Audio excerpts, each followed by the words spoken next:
What would you say so far in your career has been some of like the biggest achievements? Have you ever been on holiday and just like rocked up to one of these random nets, asked to play a match, and absolutely slaughtered the opportunity? Do you think women's beach volleyball sells out quicker than males beach volleyball?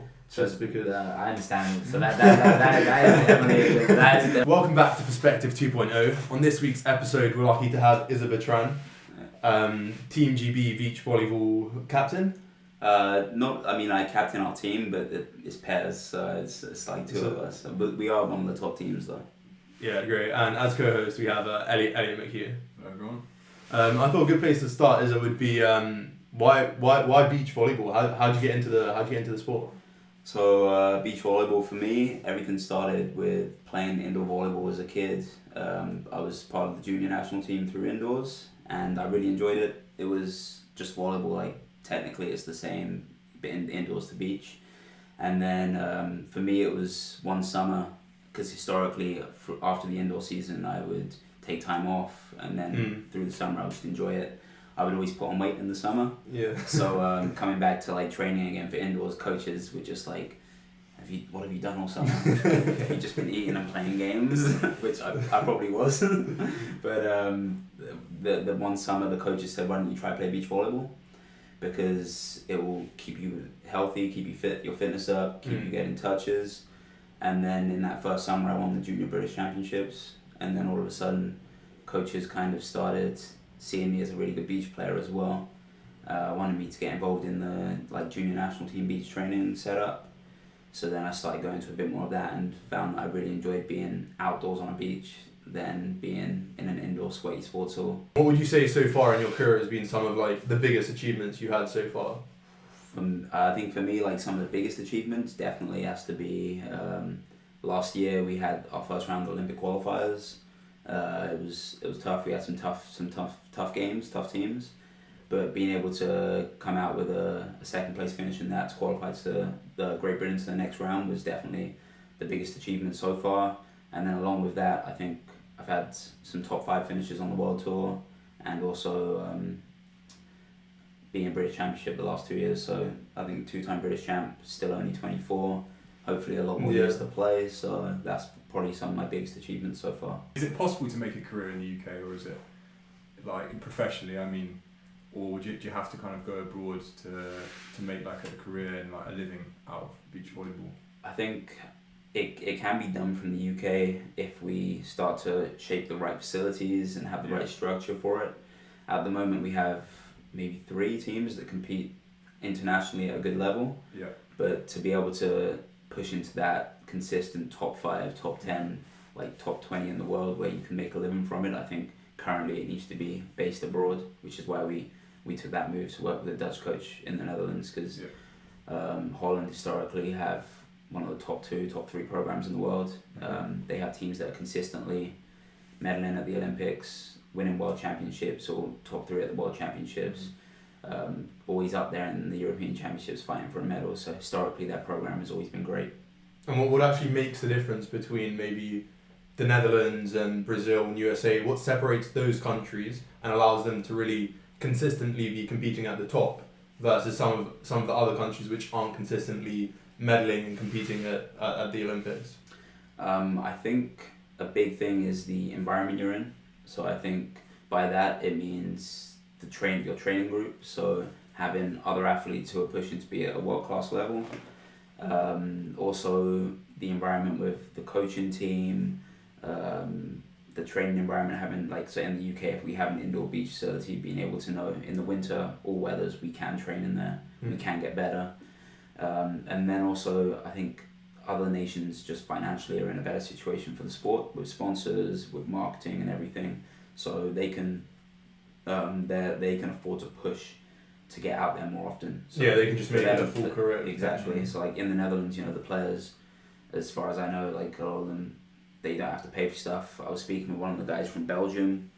So for the way it works for him is the federation cover all the costs, traveling, competing, and then on top of that, so whatever level of degree you received it in your studies, they will pay the equivalent in stipends every month. So say if I got a master's and I could go into work where I'm earning 60k a year, they would pay the equivalent of what that would be monthly for your family. Oh wow! So because it is a full-time job. They can't just cover your costs, because then it's you like, need to get a job what as do I well, need to live? What do I need for living as well?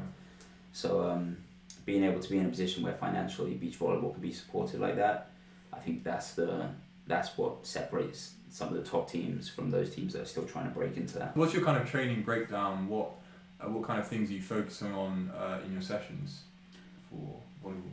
So for us in our sessions, a big thing definitely has been stability in our passing set. So most of the game, from the service, you got to pass the ball, set the ball before you can attack. So because that makes up 2 of the 3 touches, there's a heavy emphasis on pass and set being stable. And with that, it comes a lot of footwork training. So really trying to be in a nice stable position, trying to read the game a lot better, so we're moving our feet fast across the sand. And then that links in with some of the gym stuff we do. Obviously a lot of our gym stuff is more strength based at the moment, because we don't have a main event that we're trying to peak for. Of course, we have at the end of the summer British Champs, but it's kind of a different feel for British Champs this year, because nobody's been competing all summer. Not a lot of people have been able to train during lockdown. But as we start to build through that, obviously in the winter we start with the basic skills. We kind of call it the white rice stuff, because white rice is a bit boring to eat on its own. It's kind of like training when you're doing all the technical stuff. It's a bit boring. You just want to play and compete and play. But then we start to look at trying to open up our game after we've done the technical stuff and really build into our attacking. So once we really nail some of the technical stuff, we then start to move into more of an expansive game and really look at trying to link it in with our attack, with our serve, with our block defense. Because if you don't side out, which is when you're receiving serve, if you don't win the point, you're constantly going to be receiving serve until you win the point. Whereas once you win the point, that's when you can focus on block defense. So you always want to be the team serving, because it means you're winning points. How much of the game's psychological, out of interest? I mean, obviously there's going to be tactics, but there's obviously the case of who wants the game more, things like that. Obviously it's physical and mental. How much of it is mental for you? I think mentally, I think that's probably the biggest. If I was to put it into percentages, I would say once you get to the higher level of the game, it's about 80% mental, being able to do it under pressure. Because every team serves the ball well. Every team can play block defense really well. Every team has their tools of how they can side out and win points.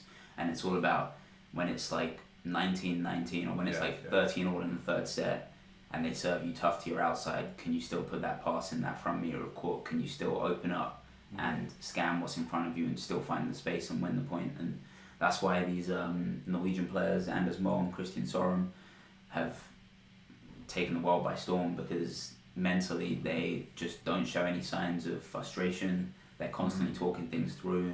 They're really smart players as well, and when it's tight, they just play their game freely and knowing that if they get stopped, they get stopped. It's the game. How do you deal with it, personally, when with the pressured points and things like that? Do you have a ritual or something you go through for those moments, or? I think it just comes back to being in training, just thinking, okay, what's my routine when I go back to pass? What's my routine when I go back to serve? I think it's definitely, for me, I don't believe in superstitious things. For me, it's just if you can prepare with routines. So, before I go to serve, I take a breath, I take 2 slaps on the ball, and then I look at where I want to serve, and then I go after it. In passing, it's firstly setting up in the right spot, and then just taking a breath and then sinking a bit lower and letting my arms feel relaxed, and then I'm good to pass. If you have those routines, it makes those pressure situations feel like you're back in a training session. And when you're training, everything feels easy. Another aspect of the sport is, I'm not sure how vocal beach volleyball usually is, because I've seen a couple of players which have the occasional shouts, but it's hard to gauge as an outsider how vocal the sport usually is. So it depends on the person, really. One of my favorite players is an American called Casey Patterson. He's just naturally he will break dance on court. He'll whistle, hands in his mouth whistling. It's very an American attitude, an American mentality, where he would. It's what helps him feel loose, but he's very vocal. He'll talk trash without trying to talk trash as well. I think that was one, because America just had some events recently, everybody was watching on the AVP, and he was going up against his old partner, and he got blocked the first time, went back again, did the same thing, and he shouted, "Never twice," like things like that. Like he'll just like trash talk, and I think it comes from the culture of where you're from as well. But naturally, players don't talk so much on the court at each other. They might have like a small argument about something if they disagree, or they, but everybody's kind of respectful of each other. You don't have any grudges, or because you see each other on the court, around the venue, around the hotel. Mm-hmm. If you guys all play similar events, you travel and see each other in airports everywhere. So if you don't get on with somebody, it's kind of like everyone's gonna know it. It's gonna be awkward. You blocked my shot. I'm not gonna talk to you. No, that's the thing. Like, it's part of the game. It's like you're gonna get blocked. You're gonna get aced. Yeah. Somebody probably will accidentally hit the ball, like not accidentally. They'll swing, and if it hits you in the face, it hits you in the face. Yeah. Like I've had a few beach volleyballs hit me in the face before, but nothing's ever personal. You're just trying to win the game. Nobody plays dirty. Like, okay, if somebody is constantly attacking and landing through the net, like under the net, then there's a chance of somebody rolling their ankle, so you can then say to them, hey, you need to stay like on your side of the net when you're attacking. But it generally isn't too vocal. Everybody's just... It's more like tennis than a bit of a quiet, like, But focus. if it's a big point, you want to let out a roar, because the way that I was taught was like you never want it to be like a roller coaster of emotions. You want it to be like you're stable, you have a good point, and then you're stable, you have a good point. So you can let out like a bit of a roar from a big point if it's like a long rally, but you never want to constantly be on that like emotional roller coaster where everything's just up and down, because if you play off of emotions, you're like mentally you start to like get clouded in judgment. But do you not think it could be a good weapon to use against, like, if you're expressing yourself and everything's going, do you not think that can be quite intimidating for your opponent to maybe put you in a better position? I think it does work. Like if you're playing well, you can let the other team know you're getting on top of them a bit just by cheering with your partner, or like engaging with the crowd a bit more sometimes. But there are some players that just don't talk and get about it. Like Christian Soren, Norwegian, is very calm, level-headed player. Wins the point. He sides it out. I think in one tournament he sided out at like a ridiculously high percentage, like the highest probably percentage anybody's seen, and he just wins the point. Like he had one unbelievable swing where he bounced one down the line past Evandro's block, and his partner Anders was like smiling, so excited, and Christian kind of just like grabbed his cap, gave him a high five, and walked back to the line to serve. Like, and it's one of those highlight videos that everybody keeps showing, but he's just like, the point is we're meant to win the point. So it's like his job, just doing his job. Just do like it's one of those where if you just do your job, your success rate goes up. If you want to get on top of a team, okay, but then the problem is if you then go down a few points and they get on top of you, you feel like, okay, I need this energy to. You don't want to rely on those emotions to be able to win you the game. How do you pick a partner? Because as a team of two, there must be a lot of emphasis on who you choose to train with, who you're putting. It's like a bit of an investment, because like if you decide to go with someone and they decide that they're not going to play the sport anymore, that could really like affect your career as a player potentially. Yeah, so this is actually something that's like so close to home. It happened recently. So my current partner Freddie Bialakos, he's a young guy. He's 20, born in 2000, so really young, really big though. A lot of upside, a lot of potential, very smart player. I only picked him up last year. So I was previously playing with one of the more senior blockers, a guy called Chris Gregory, also big, 6'10", 31. Is he 31 today? Yesterday, sorry. I think he turned 31 yesterday. 30 or 31. I feel pretty bad about forgetting that now. But I did send him a message, happy birthday yesterday. that was okay. But he's had a kid as well. So like is he coming to the end of his career, or? I think he probably still has, realistically, if he wants to keep playing, maybe 2 more years, 3 more years maybe.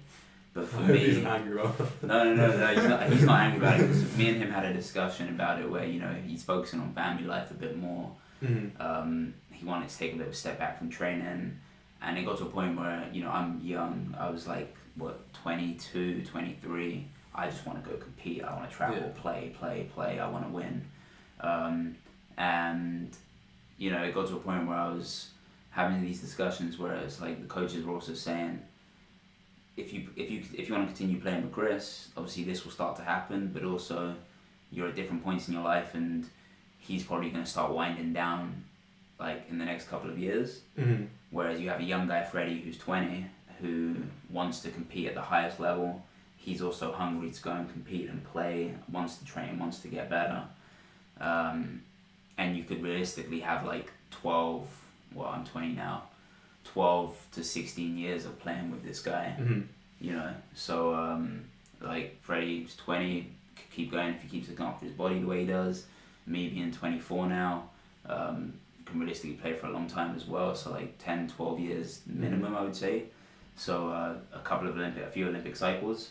Knowing that, okay, I could potentially take a slight step back now with a younger guy, knowing that we have a bigger upside moving forwards. Yeah. Or I could stay with an older player, knowing that he is one of the best blockers, but he is also not training as much, not playing as much, because there are other things in life which, you know, understandably more important when you have a child. You know, you supporting your family, like, these things become important for you. And like I said, with our sport not being massively funded, these are real life things that you have to think about. So it definitely is a difficult thing, having to think about who you want to play with, who you want in your training group. Here in the UK, you know, we don't have a lot of great teams. Like, as in, like, we don't have, like, when you go to America, you can go down the beach and find a lot of teams just lined up with a bunch of nets that you can train with. We only have like 3-4 teams that go out and compete on the world circuit, on the European circuit. Does that mean you're more limited in your choice of partners then? I mean, you could pick up somebody who's tall, plays indoor volleyball, and convert them to beach. Yeah. But I think definitely we're more limited in our choices. Me being a defender, I think obviously I have to have a blocker, but me being a smaller defender, I also have to have one of the bigger blockers, because they cover a bit more space up there at the net. Yeah. Even though I'm fast, it gives me more time to run down a shot over the line potentially, where I have to cover 6.5 meters in the space of like a second and a half, like, to try and make that pick up. So you are limited to a degree, but there are people you could pick. But it always comes down to, okay, because when I was making the decision of who I was going to play with, I was speaking with the coaches, and we actually made a list of people from indoors, people from beach. Oh, wow. From like everybody who's from like a height of 194, 195. So what's that, like 6'4", 6'5"? Yeah, about 6'5"-ish, all the way up to like the tallest player, like, who are like 6'10", 6'11". And we just went through a list of like all the attributes of athletic ability, technical ability, potential moving forward. So we rated everything from 1 to 5, like 1 being the lowest, 5 being Anything the maybe best. like chemistry? Did you ever consider how you'd actually get along personally with the players? So generally I would like to say that, you know, people see me as one of the smilier, happier guys on the tour, like just enjoying life. So like generally I found that most people I would just get on easy with. Yeah. Obviously there's that mentality of training, like, where you're just like locked in and focused on training, but off the court, you know, when you're training it's business, when you're off the court it's leisure, you have fun with them. It's definitely something you think about, like, will I get on with this person outside of volleyball? Because it's easier to then play with them if you get on. Yeah. But there's always going to be difficult conversations where sometimes the friendship side will be tested. So it's something you think about a little bit, but it's more the thought process of, okay, what will get us, if we have that same drive to go to the Olympic Games, what will get us there? It won't be being friends, it will be, can we perform as a team together? Can we mesh as a team together? So I think, you know, when we went through that list, it was just, Freddie was kind of a no-brainer, because potential was high, longevity was high, his height was high as well. You know, of course, you know, there are lessons that we have to learn as a young team together, but the potential moving forwards was up there, so we were just like, okay. And then with training partners, it's just whoever we can get. So knowing that, you know, we have the experience with Jake Sheaf, who's been to the Commonwealth Games. He's like in 2018. Hasn't qualified for the Olympic Games, but has been to a few European Championships. He's 31 as well, 32 as well. He's training, but also, you know, family life, figuring out like the next steps in his life post volleyball. So being able to train with him, 2 younger guys called the Bello brothers, who are both 20. Physically, it can be a bit better. Like, the blocker isn't big, but they both jump well. They both move around the court very fast. So knowing that we can train with them in London as well. But we kind of want to keep our group close knit of, like, mainly it's me and Freddie, and then Jake and Chris because getting the experience of training with the older players who have been through everything, who have been on the world tour for 8+ years, have been through every scenario, like, you know, been in tough bronze medal games that they've lost, or you know, been at bigger events where they just underperformed or they performed really well. You know, that if we can learn tips from them, it speeds up our process of getting better. So we kind of want to be around players who are still good, obviously, to push us, but also players who have been through a lot of different experiences so that we can learn from those quicker as well. So Issa, with there being so many sports out there, why have you decided that beach volleyball is a sport that you're really going to go for and try and compete at an international level? I think, you know, for me, the biggest aspect was I came from indoors where I was in an indoor sweaty arena. You know, lights, but it's a bit dark compared to outside. So being in the outdoors, being in more sunny areas, normally being in a warm weather country is a big selling factor. Yeah. But I think also the community, you know, the people on the beach. It's like when you hear about surfers that are just so relaxed, so chill. It's like beach volleyball. Everybody's just so chill. They get on with each other. There isn't any hostility. Like, you just play because you enjoy it. Like, you love being outside. You love playing with, you know, and it's something that you can also play the game locally. Like, go on holiday. You find a beach. There's probably a net up somewhere. Yeah. You can just play, and it's something you can do for a long time as well. Physically, it doesn't it doesn't hurt as much as some other sports. Have you ever been on holiday and just like rocked up to one of these random nets, asked to play a match, and absolutely slaughtered the opposition? I haven't slaughtered the opposition. Like, I have been on holiday and then like rocked up to a net and been like, oh, this looks cool. And then like I've just like played about, like just passed a bit, set a bit, never done anything crazy. The only time I've kind of like started playing was last year. I was in the States and I was just with somebody that I was seeing at the time, just having some fun. Just went out to the nets, went and played, and there was like a local games night type thing, so people come down and just play. And there was one family that just was super serious, and like I just went up and like had fun, played a shot, because it wasn't suicides. We did like 4 or 6s on the sand, and just put a shot over. The guy blocked me and cheered and shouted through the net, and then I said to my friend's brother, I was just like, send me the next ball out there. I went up there, saw the guy's block, and just absolutely bounced it inside of him with no warm up. And I just said, you know, just don't cheer through the net. Just be like, we're having fun, we're being friendly. But if you want to make it a serious game, we can make it a serious game. And then all of a sudden they were like, oh, your friend's good. I was like, okay, cool. But apparently also the family who played, like, they take it really seriously, so nobody really liked him at the time. So like when we were playing, they were just like, so just play your best in this game. And I was like, no, you know, just enjoy it, have a good time. And then when they did that, like something just lit up in my eyes. I'm just like, I don't like people when they shout at me through the net. You're calling me out here, so we have to play now. Yeah, no, that definitely would have been on my to-do list.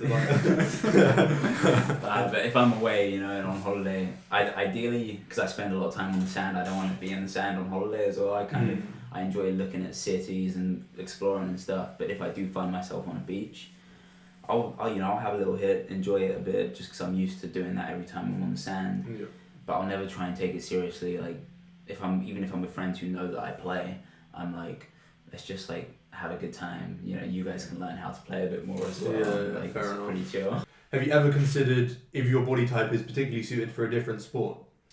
I have thought about things like that, honestly, because there are times where things aren't going great, and you just keep thinking, if I was just a little bit taller, maybe, you know, things could be easier. But then at the same time, I like the idea of, okay, I'm a bit of a smaller player, but I'm competing with the big boys, and it gives me that added, like, imagine if I was your height. Things could be a little sticky for you on the court. But yeah, I've definitely thought about, you know, because when I was younger, I played basketball, I played rugby a lot growing up as a kid. What position did you play? So I started off, because I was a chubby kid, I started off as a prop. Oh, right. And then once I started working out and I played volleyball on the side and a couple of other sports, when I first started playing anything, I started slimming out. I was naturally strong and quick, so I moved to become an outside centre. Oh, right. And I was just enjoying rugby just as a kid growing up because Yeah. I honestly I just enjoyed hitting kids. As weird as it is, I just like enjoyed just getting in there, like, you know, an outside centre just charging into a ruck, and I was like, I just loved it. But you know, I did think about does my body type fit other sports, but I just found that I just loved volleyball, so I was just like, I'm You just started playing through it. it. Yeah. Even if like people, and I've heard it from coaches, from like coaches that, like, I'm not going to mention their names, but from also other people who have said, you know, you're not tall enough to compete at the highest level. And then it's like, well, you know, you're saying this, but now I stand here like 2-time British champion, you know, trying to push to qualify for Commonwealth Games, for an Olympic Games, for European Championships, you know, finishing with some great results on the World Tour. Like, you said I wasn't big enough, but I'm clearly showing you that it doesn't matter. I've worked hard to find all these other aspects to try and be better at the sport. So yeah, I think that backs what you're saying about the game being a lot more mental than originally it's perceived to be. like physicality, yeah. So I wanted to ask you, what do you personally, it's quite a subjective question, what do you think makes an enjoyable sport to watch? Oh, okay. Because I'm assuming volleyball, would that be your favourite sport to watch, or? Surprising. I mean, I enjoy watching it, but surprisingly, it's not my favorite to watch because I have to watch it a lot anyway. Like, I've stopped watching it as a fan sometimes. I now just watch it as purely, I'm seeing other teams and I'm just trying to break down how they play their angles. Like, it's so weird watching volleyball now from another point of view. But my favorite sport to always watch, like when I grew up, I was a big fan of rugby. Harlequins fan, local, like Southwest London team. So that was a big thing for me. But I would say probably American sports I enjoy watching: basketball, American football, and then here it would be rugby. I love watching those three. Volleyball's close and it's up there, but I think just the speed and the intensity of, like, you see, you know, in basketball there's points constantly being scored, but there's always opportunity for highlight plays. In American football, it's just constantly physical, and you want to see these big plays happening, and you know, the whole like 4 downs and stuff. Like, you need to get up the field, you need to make big plays. So I think those are sports I enjoy watching, but then those are also sports that have a ton of money invested into them. So is there something about a sport being more competitive and just so many more people playing it that maybe bring up the standard of play and makes the sport more interesting to watch? I would say so. I think on that side, like in the big team sports, I think that's definitely what helps it. But then, like, beach volleyball is up there because, I mean, the players in the sun, the athletic ability to move around the sand. The only problem is sometimes you get games where it's just one team is clearly better than the other team, and they're just constantly beating up on them. And I find, well, sometimes when I watch beach volleyball, I find there's a lack of back and forth. Yeah. So as it takes a while to get a ball to serve, just like that constant pausing is just quite frustrating as a viewer. Yeah, which is sometimes as well. That's kind of my biggest frustration with American football. Constantly, like, there are like cut out for ads, lots of timeout opportunities that you don't see, like that constant. It just being like next down. But it's similar with beach volleyball, where, and that's the thing, they're trying to speed things up in the game and try and have they want you to change rules to kind of have longer rallies in beach volleyball so that it's more of a spectator sport as well. But I think the biggest way to make volleyball spectator sport is with some events they make it a party at the court. So like some of the big events you'll see they have cheerleaders, they have when it's hot countries they have like people up in the stands on like massive stalls that have like water cannons that are spraying over the fans that are watching. You know, it's things like that though, where it's like you make it a party. You want to go, like the volleyball will be that, but it's also that atmosphere, that experience. Exactly, and it's similar. It's something that I heard. So, I think it was a few weeks ago. We had 2 years out until the Commonwealth Games thing, and we were in Birmingham, and the chair or the head of Commonwealth England was there, and I had a cool discussion with him, me and one other athlete, and he just said like they want to make beach volleyball the party center of the games. Like they want to have the courts overlooking the ball ring, which is the iconic shot. Around the outside, they want to have big monitors, food stalls. They kind of want like mini concert areas around the outside of the beach volleyball venue, because they know that beach volleyball is like, when they watched it at the Commonwealth Games for the first time in Gold Coast in Australia, Yeah. like they realised that this sport is a big sport that can let the stands sell out all the time. Even at the Olympics, I think beach volleyball, the tickets that sell out the quickest ahead of the sprinting, ahead of everything, because there's that big party sensation. Do you think women's beach volleyball sells out quicker than males beach volleyball? So Just because I understand. So that is definitely a good question. So what they do, they're very smart with how they market it, because what you do is you buy a ticket for a session. So a session like a morning session, an afternoon session, an evening session, and in the session there is a men's game and a women's game. so you get best of both worlds. Exactly. But to be fair, people who watch the sport, obviously, you know, the women and the men, like, but the women as well, they're in like peak condition, like they're working hard. A lot of them are in very good shape, like they have to be on the sand especially. But the biggest thing is also, if you watch it from a higher level perspective, like the women have to, because the net's lower, the reaction time has to be quicker, the serve comes faster over the net sometimes, because you have some big girls in the women's side as well, like 6'4", 6'5" girls that they could play on a men's high net if they wanted to. They got a net that's 20 centimeters lower, so they're enjoying life up there. And then another aspect is probably the pace of the game. Because water polo isn't a particularly fast sport, so it's quite fast in terms of the amount of land covered, like purely like meters per second, to move, the movement of the players is going to be slower than football, and probably a lot slower than something like ice hockey. The goals are closer. Yeah. Okay, so you know there's less distance to cover. But would you say the pace of the sport is something which makes it more interesting to watch?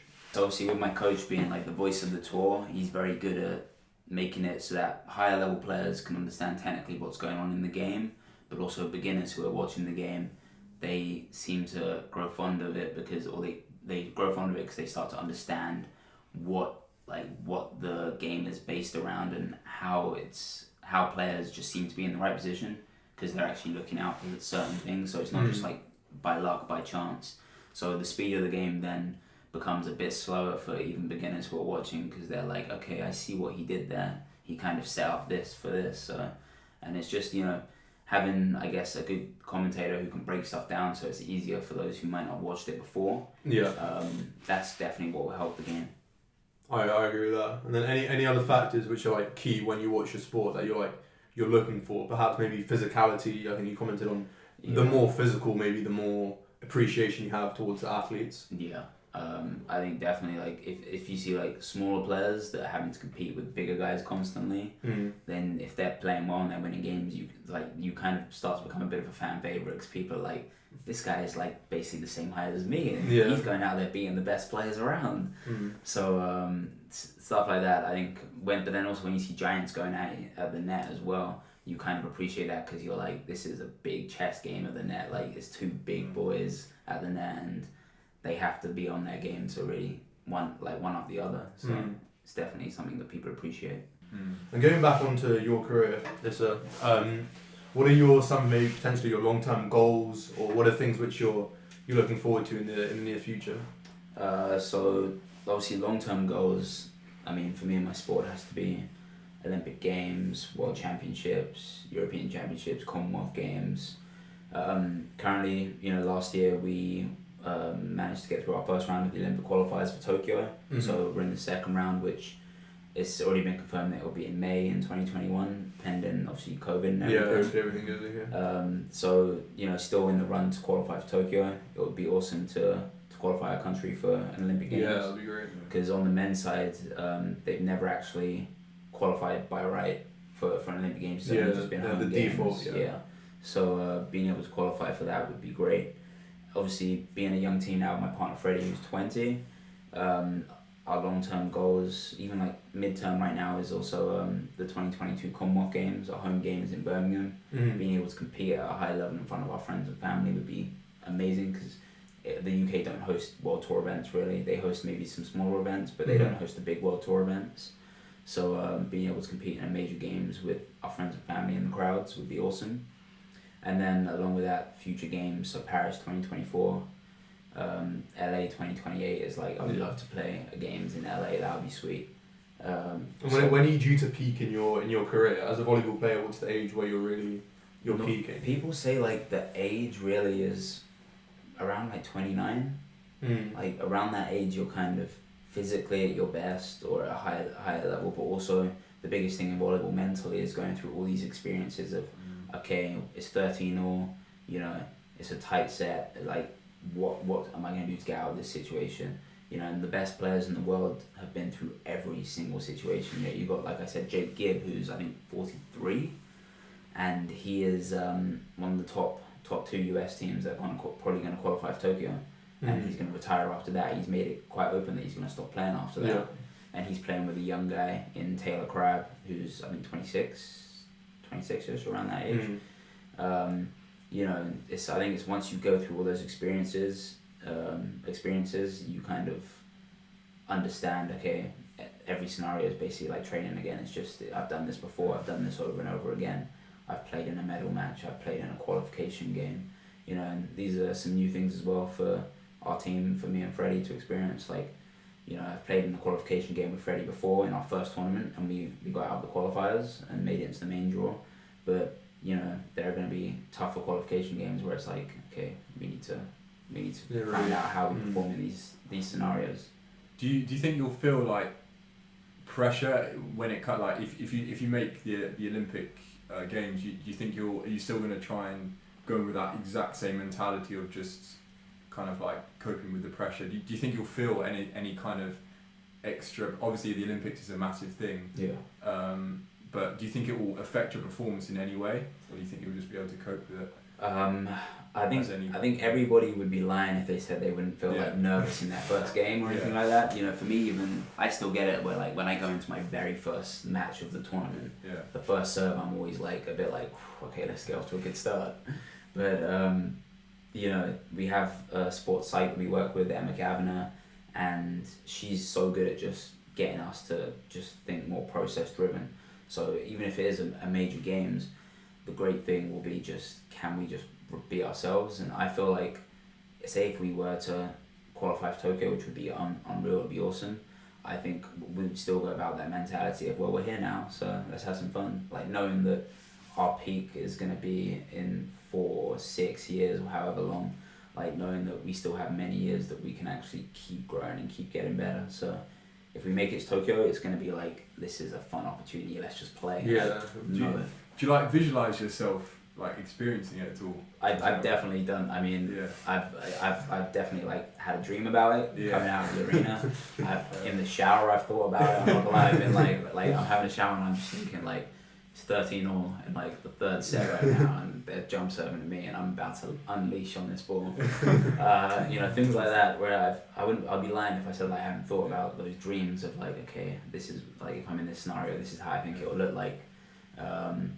But it's one of those where you also have to remember, like, in the moment, in the now, you've got to just keep chipping away and taking, like our coach says, like, you never want to take a step backwards, keep taking small steps forwards, and then by the end of it, like, in a couple of years' time, you're like, we started back there, and, like, we're way ahead right now. Like, that's our main focus as a team.